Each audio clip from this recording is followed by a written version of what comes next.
Good morning, students. Today I start with lesson 5 Panchayati Raj System. Now, what is Panchayati Raj? Beta, Panchayati Raj is a system of self government in rural areas. Beta, like we have for our whole country the central government, for our state we have the state government. So, for rural areas, Panchayati Raj system is important. Now, it aims at rural development by involving the rural community. So, beta, the village level development is there, and village community is there to help it. It strengthens the foundations of Indian democracy.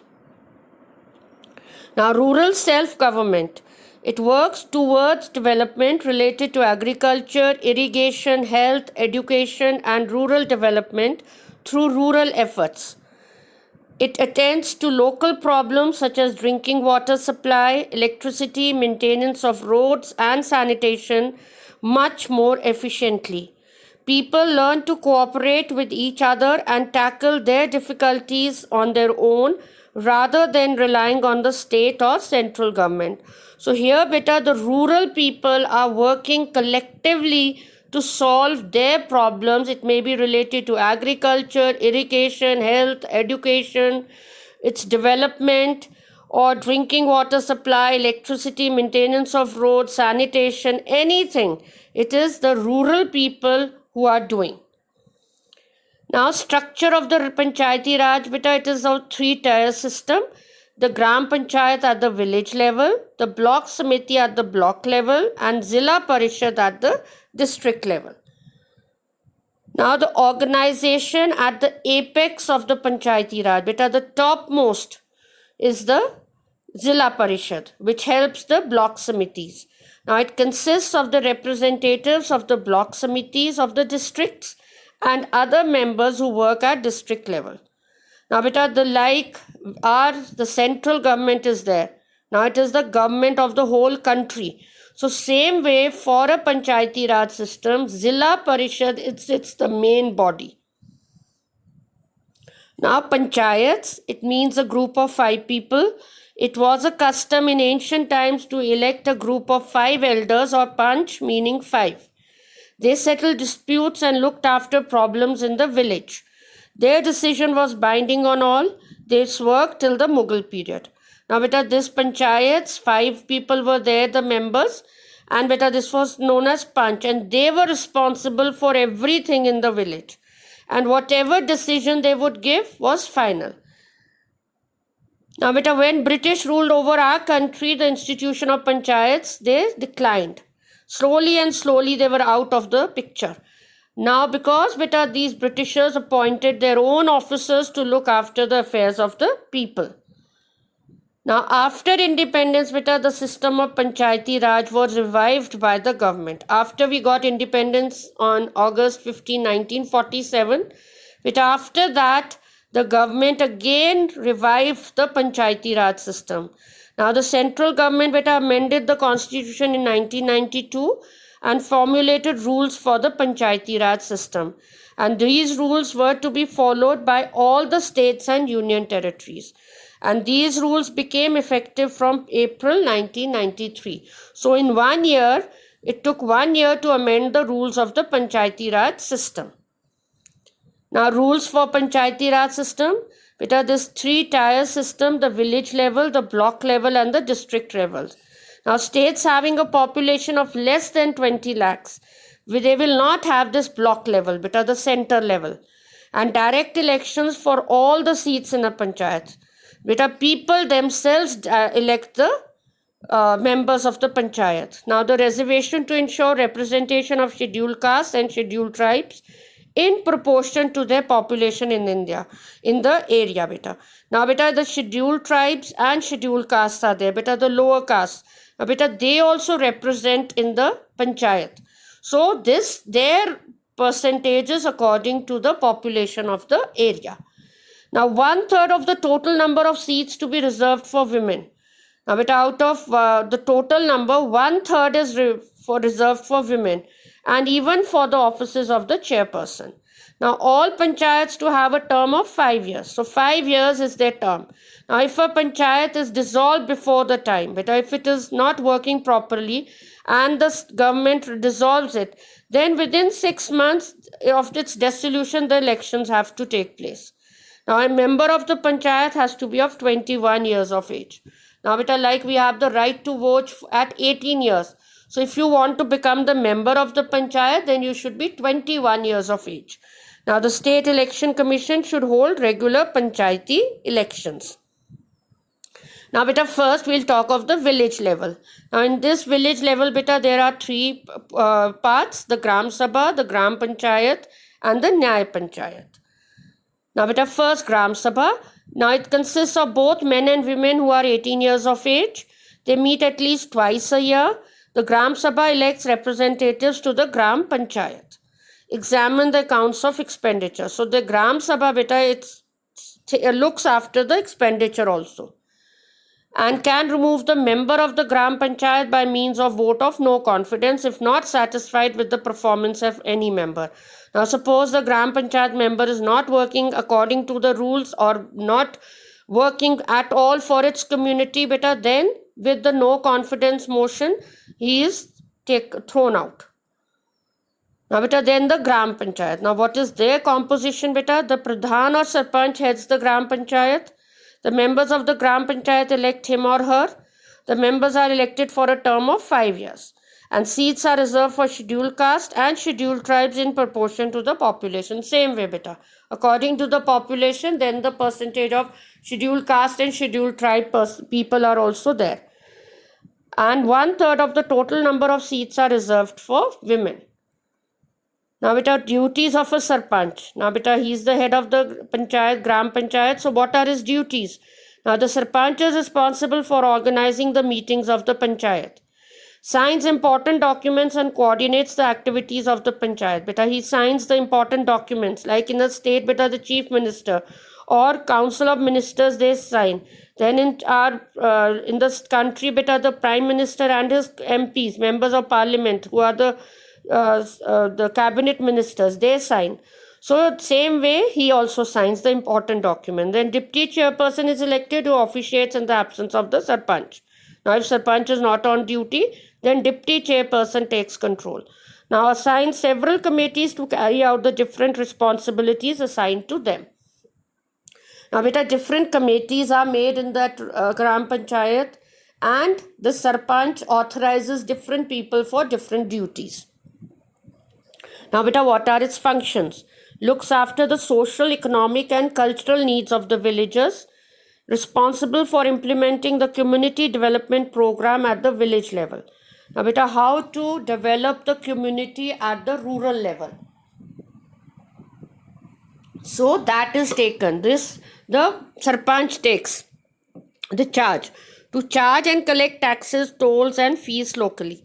Now all the taxes which have to be collected, maybe from shops, from people who are selling land or whatever, tolls when things are coming and going, then fees to maintain water source, village wells, tanks and pumps, street lighting and drainage system. Development of agriculture, primary education, health and sanitation. To ensure social justice, welfare of children, settling disputes and generating employment in villages. To organize sports, run health centers and immunization programs. Immunization means when children, they are given doses of different diseases like smallpox, chickenpox, rubella, tetanus. So these are doses given to children. So this is immunization, and this also then the Sarpanch takes care. And for the welfare of the children, for social justice, agriculture, primary education, health, sanitation, all is the responsibility of the Sarpanch. Now what are its sources of income? Now receives income from various sources such as taxes on houses, shops and fairs. Local fairs when they are organized, so those people also give them money. Registration fees on purchase and sale of cattle, sale of public property, grant from the state government. This money is spent on the welfare of the village. Now even the state government gives grants to the Gram Sabha and the Panchayats. for the better functioning. Now, beta, Nyay Panchayats. Beta, what are Nyay? Nyay means justice. So, beta, for a village also we have a Nyay Panchayat, beta. And like we have in our states, high courts, district courts. And in the whole country, we have the Supreme Court, highest court.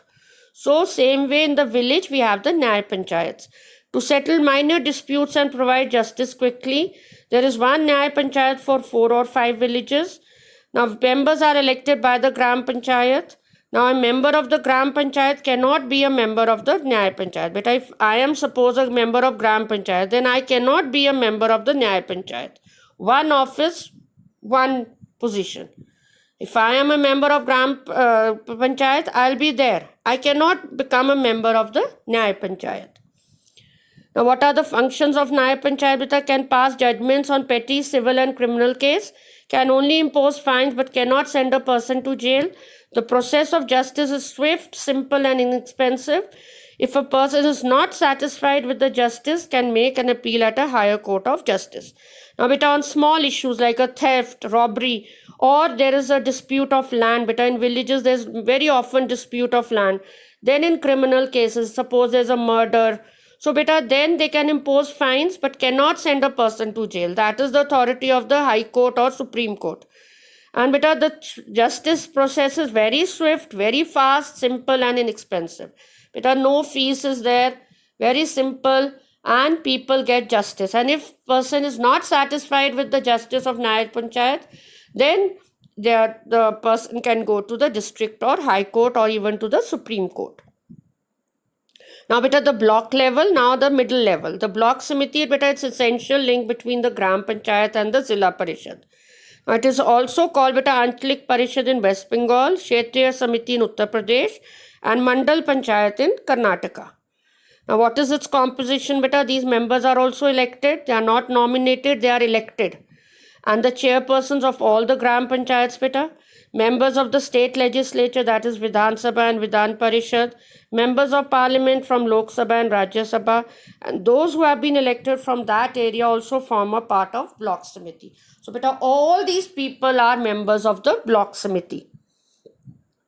Now, beta, the chairperson of Block Samiti is known as Block Pramukh, who looks after the daily working of the Samiti. Beta, like a Sarpanch, now this is called a Block Pramukh. Now, seats are reserved for scheduled castes and scheduled tribes. 1/3 of the total number of seats are reserved for women, and they are elected for a term of 5 years. Now, with a vice chairperson looks after the functioning of the Samiti if the chairperson is absent. Same way, beta, if the Sarpanch is absent, then vice chairman takes place. Now, beta, majority vote is necessary to remove the chairperson if found ineligible and not discharging his duties properly. Then, beta, a majority vote is there. Suppose there are 20 people, then at least above 15 should be there. If they are above 15 say yes, not working properly, then he is removed from office. Now, beta, block development officers, beta, they are also called BDOs. Now, beta, the main function of the BDO is the implementation of development plans prepared by the block samiti. Now, beta, block samiti makes some plans. Now, the BDO has to implement them. The BDO is responsible for the whole block, and the block pramukh and the BDO play an important role in the success of the development programs in a block. Now, beta, the block pramukh and the BDO, beta, the block development officer, they work together and they see that all the development programs in the block are successfully implemented. Now, block samiti, beta, its functions, makes plans for the development of the whole block. Now, beta, extension officers are experts in various fields and help the villagers. Now, beta, in every village sector, there is a extension officers and they are for different fields. Now, like agriculture experts, advises about better variety of seeds, pesticides and new methods of cultivation.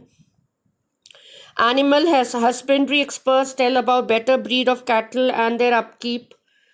Beta, educational experts maintain schools and organizes literacy programs. Veterinary experts tell about the healthcare of animals. Medical experts, they tell us about the various diseases and what medicines are better. And rural industry experts, beta, they tell about various cottage industries or small scale industries and how this will help to generate employment and income. Now, beta, what are the sources of the block samiti? Beta, taxes from houses, land and cattle, income from lease of samiti land for organizing fairs, grants and assistance from the state government, charge people for providing water and electricity. The samiti depends largely on government grants and loans for its finances. Beta, these are there. Like they are giving taxes on houses, income from beta this land given for organizing some fair, some festival, and beta grants also. But main thing is beta the government grants and loans for its finances. Now, at the district level, now it is the main body, the apex body, that is the Zilla Parishad. Now, it is the apex body of the Panchayati Raj system. It is the body at the district level, and it is responsible for the development of the whole rural areas of the whole district. Now, what are its composition? Beta is comprised of chairpersons and block pramukhs of block samitis, members of state legislature, beta both Vidhan Sabha and Vidhan Parishad, members of beta parliament, Lok Sabha and Rajya Sabha, and representatives of the scheduled caste and scheduled tribes. And beta 1/3 of the total number of seats are again reserved for women. Now beta the members elect the president and vice president from amongst themselves, and they can be removed by vote of no confidence, but a majority vote is again needed. But if not functioning properly, so the member can be thrown out. But then again, beta, it should be no confidence and majority vote is required. Now, beta, what are its functions? Beta, the Zilla Parishad gives advice, help and support the Gram Panchayats and block samitis. Informs government about the work done by the two bodies. Beta, they will inform the government what Gram Panchayats is doing, what block samitis are doing. Supervises the implementation of projects under the 5-year plan. Beta, all the governments make 5-year plans. So this Zilla Parishad makes it certain that these policies are followed. Monitors agriculture production, beta. Monitors various development programs taken up under the community development program of the district. Advises the state government on all matters relating to the development activities in the district. So beta, now this Zilla Parishad tells the state government whatever development has taken place in the district, in the Gram Panchayat, in the block samiti. So everything this Zilla Parishad is conveying to the state government. Now beta, what are its sources of income? Levy taxes on water, pilgrimage and markets. Raises money by renting out shops and houses that it owns. Grants received from the state government. So even they have their sources. Now beta, state government and the Panchayati Raj. Now beta, the Constitution of India directs the central and the state government to set up a Panchayati Raj system. And the state government follows the direction and work for the success of the Panchayati Raj system, beta. The state government, beta, is the main body. And the state government provides grant for the Panchayati Raj system in a state. Now, beta, the state government provides, beta, it gives the finances, it gives the loans for the smooth functioning of the Panchayati Raj system in a state. Now, beta, it has power to dissolve a panchayat if it is not functioning properly. The executive and the technical staff of the Panchayati Raj system are chosen from different state departments, beta. Like an SP is there, the Tahsildar is there, then there may be an SDO, NA. So these people also form the part of the staff of this. And the state government formulates the rules and regulations regarding the functioning of the Panchayati Raj system. Now, beta, state government frames the rules, regulations for its functioning. And beta, these institutions of local self-government helps to strengthen democracy in our country and also help to bring about social change. Now, it is very important to bridge a gap between different regions and different needs. So, how it is possible? By this Panchayati Raj system. So, now beta, in this chapter, what we have learned, because we have learned in this chapter about the Panchayati Raj system. It has its 3-tier system, the Gram Panchayat at the village level, the block samiti at the block level, and the Zilla Parishad at the district level. And beta, there about their composition, function and sources of income. And how state government helps the Panchayat Raj system, beta, on how to make it a strong body. So beta, this is the chapter. I hope you have understood it. So listen to this properly. Thank you.